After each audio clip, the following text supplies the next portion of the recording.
Have you ever poured your entire soul into someone, only to have them shatter it without a second thought? I have. And this isn't a story about heartbreak and tears. It's a story about what happens when you push a good person too far. It all started on what I thought was just another Tuesday. My girlfriend Sarah and I had been together for 5 years. Nice.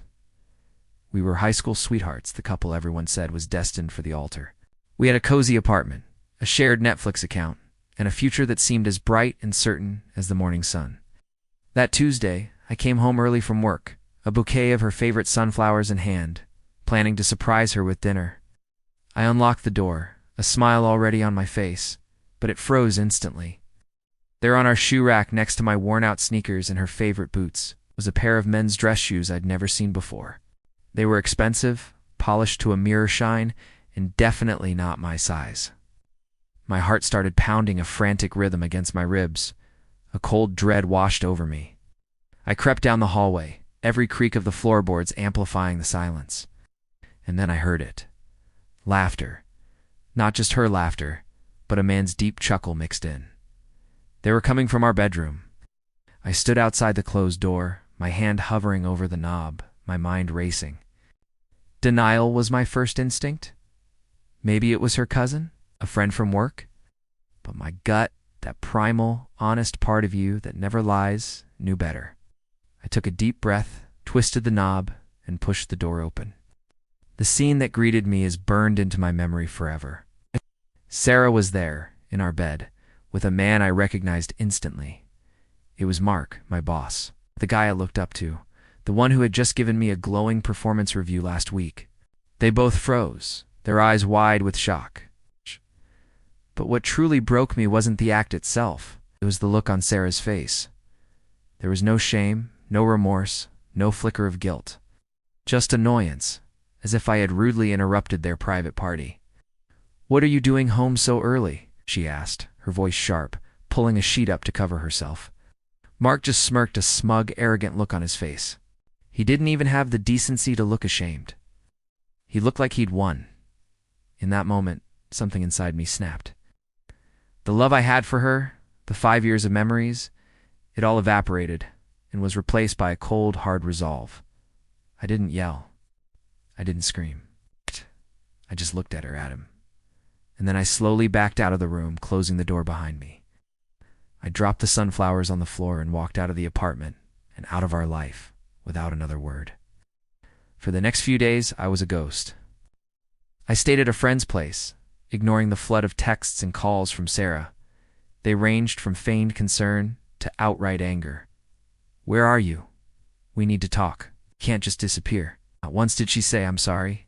It was clear she felt entitled to my forgiveness, that my pain was just an inconvenience to her. That's when I knew tears weren't the answer. That forgiveness was off the table. I needed a different kind of closure. I needed revenge, but not the loud, destructive kind. My revenge would be quiet, calculated, and it would hit them where it truly hurt. I started with Mark. I knew he was a man obsessed with his image and his career. His entire identity was tied to his success at the company. I also knew he had some skeletons in his closet, a few questionable expense reports he'd asked me to overlook in the past. I'd been loyal then, but loyalty was a currency he had devalued. So, I spent a weekend meticulously going through old emails and files, compiling every piece of evidence I could find. It wasn't just a few fudged lunch receipts. It was a pattern of behavior, a systematic abuse of company funds for personal luxuries. While I was gathering my ammunition against Mark, Sarah was launching her own offensive.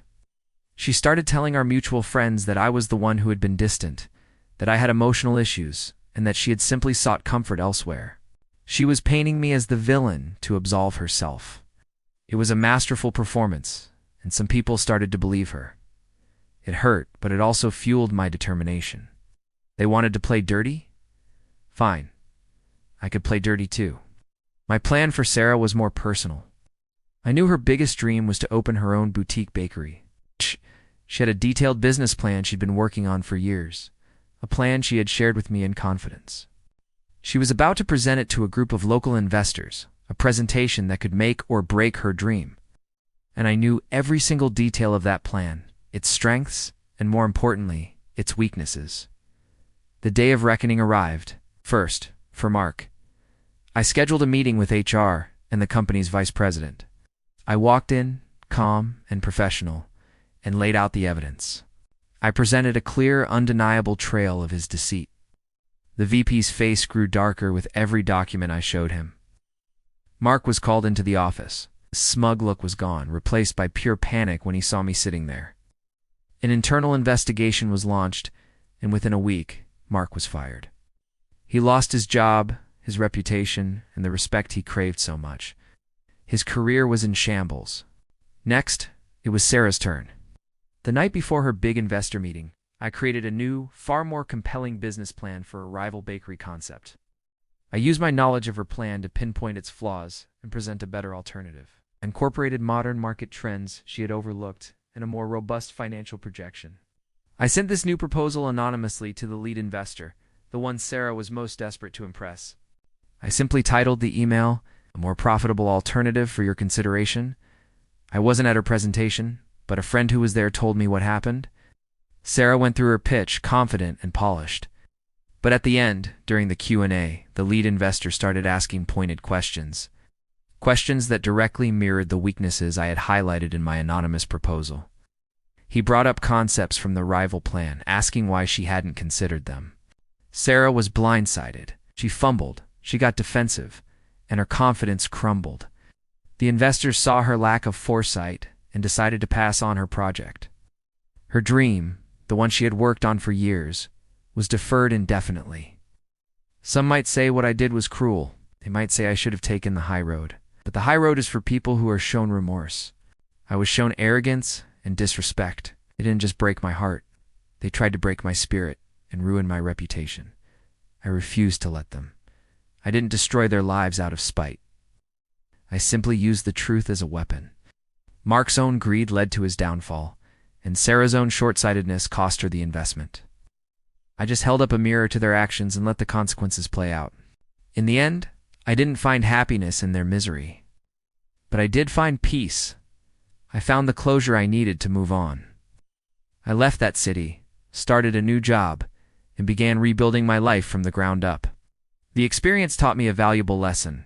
Sometimes the best way to heal isn't to cry, but to stand up for yourself and reclaim your power. You don't have to be a victim of someone else's betrayal. My revenge wasn't about hurting them. It was about healing myself. And that's a victory worth fighting for.